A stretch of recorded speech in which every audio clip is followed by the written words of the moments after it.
ये कंपनियां जो लैब चलती ये उत्तर प्रदेश की भौगोलिक सीमा में नहीं थी।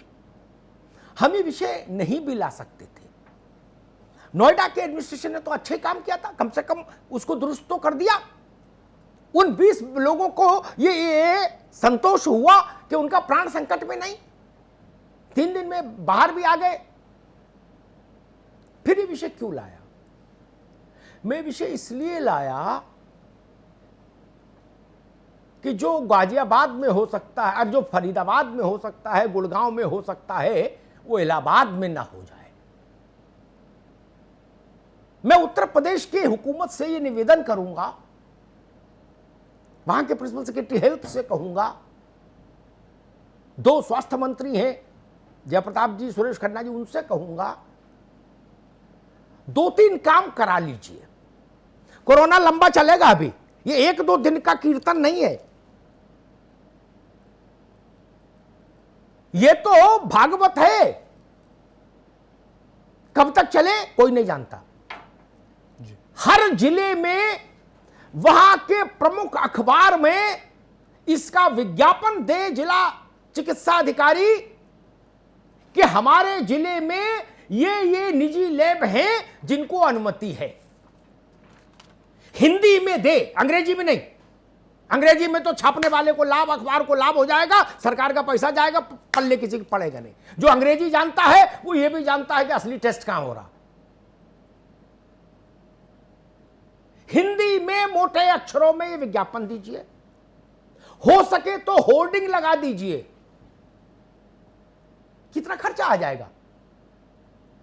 जान से ज्यादा कीमती है क्या चीजें?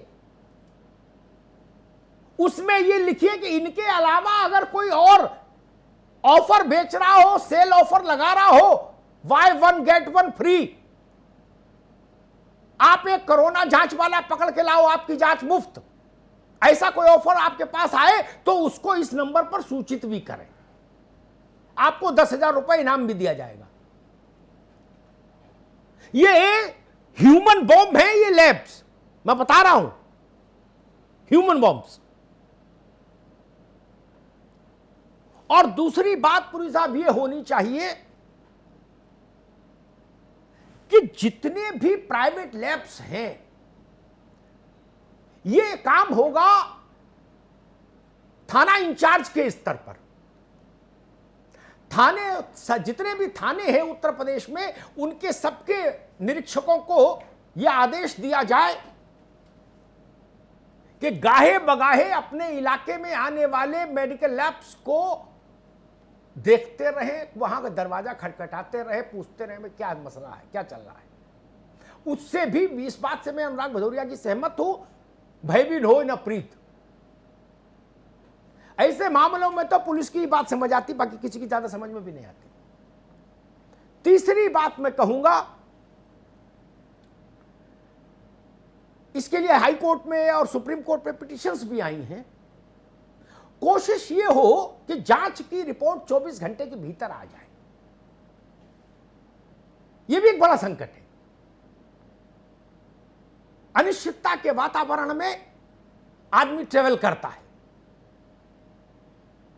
और जन जागरण जैसी चीजें तो वो तो परिस्थितियां खुद ही जन जागरण कर रही हैं।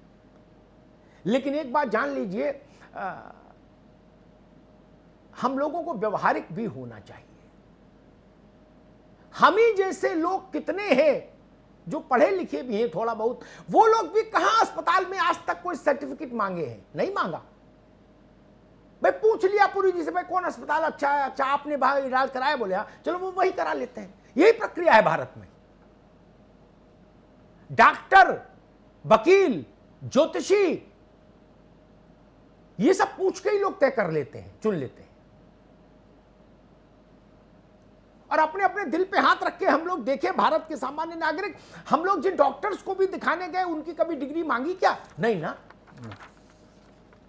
लेकिन वक्त नाजुक है, इसलिए शासन को यहां एक्टिव होना पड़ेगा। मैं चिकित्सा जगत का बड़ा सम्मान करता हूं, उनका योगदान सिर आंखों पर, उनके प्रति श्रद्धा का भाव है देश के मन में। लेकिन यह भी सच है लैब्स का कारोबार बहुत गंदा है। ये सच है। क्या क्या क्या बना दे भगवान जाने। ये केवल कोरोना की बात नहीं कर रहा, अपने अनुभव से कह रहा हूं। और इसी में एक बात और जोड़ दूंगा, वो कड़वी है थोड़ी सी। किसी भी लैब का कारोबार बिना डॉक्टर साहिब को साथ लिए नहीं चल सकता। अगर चल रहा है तो डॉक्टर साथ है कोई।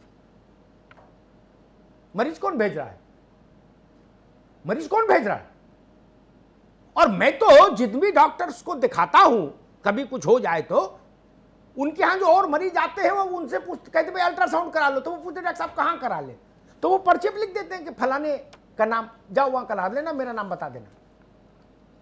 अब इसके पीछे क्या होता है मैं उसका खुलासा यहां नहीं करना चाहता, उसके पीछे का अर्थशास्त्र क्या है वहां चलो ठीक है। ये तो बड़ा संकट का कारण है। मैं इसको इस मंच से जनता से भी कहूंगा, कितनी सख्ती होगी, कितनी जांच होगी मुझे नहीं पता, इन लैब्स पर नियंत्रण कैसे होगा देश में मुझे नहीं पता, लेकिन मैं जनता से जरूर कहूंगा, और उत्तर प्रदेश उत्तराखंड की खासतौर से जनता से,